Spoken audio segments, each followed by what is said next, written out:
উত্তর কলকাতার নিমতলা শ্মশানকে পেছনে রেখে কিছু দূর হেঁটে গেলেই দেখতে পাওয়া যায় ৩৫০ বছরেরও বেশি সময় ধরে দণ্ডায়মান দুর্গেশ্বর মোটা মহাদেবের মন্দির। এই মন্দিরের ৫০ ফুটের বিশাল শিবলিঙ্গ মনে করা হয় কলকাতা শহরের সবথেকে বড় শিবলিঙ্গ। কিন্তু অত বিশাল শিবলিঙ্গ হওয়া সত্ত্বেও শিকল দিয়ে বেঁধে রাখা হয় কেন? লোকমুখে প্রচলিত, একদিন নাকি গর্ভগৃহের দরজা খুলে দেখা যায় শিবলিঙ্গ নেই। পরে গঙ্গা থেকে উদ্ধার করা হয় তাকে।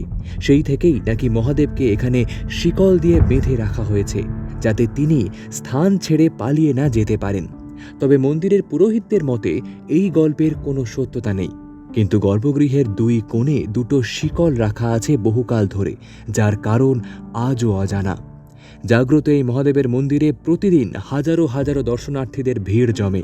ভোর ৫টায় মঙ্গল আরতির পর ভক্তদের জন্য গর্ভগৃহ খুলে দেওয়া হয়। এমনকি প্রকাণ্ড এই শিবলিঙ্গের মাথায় জল ঢালতে হয় লোহার সিঁড়ি দিয়ে উপরে উঠে। এটাও জানা যায় যে জাগ্রত এই ভগ্নপ্রায় মন্দিরের রক্ষণাবেক্ষণের জন্য বেশ কয়েকবার মন্দির সংস্কারের কাজ হবে বলে ঠিক করা হয়েছিল, কিন্তু একবারও কেউ এই মন্দিরের গায়ে হাত পর্যন্ত দিতে পারেনি। প্রত্যেকবারই কোনো না কোনো অলৌকিক সমস্যা তৈরি হয়েছে।